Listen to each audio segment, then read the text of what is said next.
Врачи Чувашии ежегодно принимают участие в международной выставке «Регионы сотрудничества без границ». На этот раз они представили мобильные консультативные комплексы от городской стоматологии и Центра здоровья, а также современный автомобиль скорой помощи. На площадке здравоохранения представлены мобильные комплексы, в которых при наличии полиса ОМС гости выставки могут проверить состояние здоровья и получить консультацию терапевта.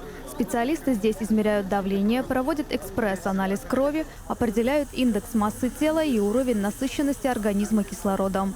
Такие клиники на колесах периодически выезжают в районы республики, чтобы жители отдаленных населенных пунктов могли регулярно обследоваться. В следующем году у нас с вами появляется санитарная авиация, еще вертолет, да? То есть мы начнем заниматься медицинской эвакуацией, 30 эвакуаций в год. По необходимости, если надо будет увеличить, понятно, мы ее увеличим.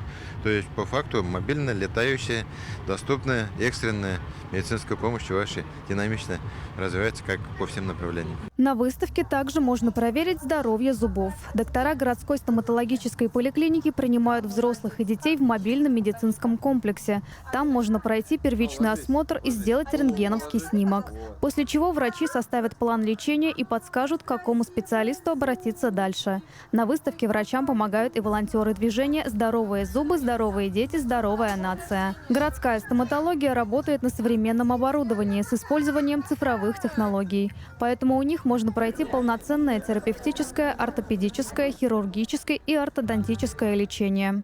Это технологии, которые связаны с работой в 4 руки, лечение под микроскопом, то есть вся эндодонтия, лечение корневых каналов, осложненных форм кариеса сегодня делается уже под микроскопом с тем, чтобы как можно дольше продлить срок службы зуба. Здоровье зубов напрямую связано с рационом питания. В соседнем павильоне городская детская клиническая больница впервые представила свою молочную кухню. Это детское питание, изготовленное на основе кисломолочных продуктов.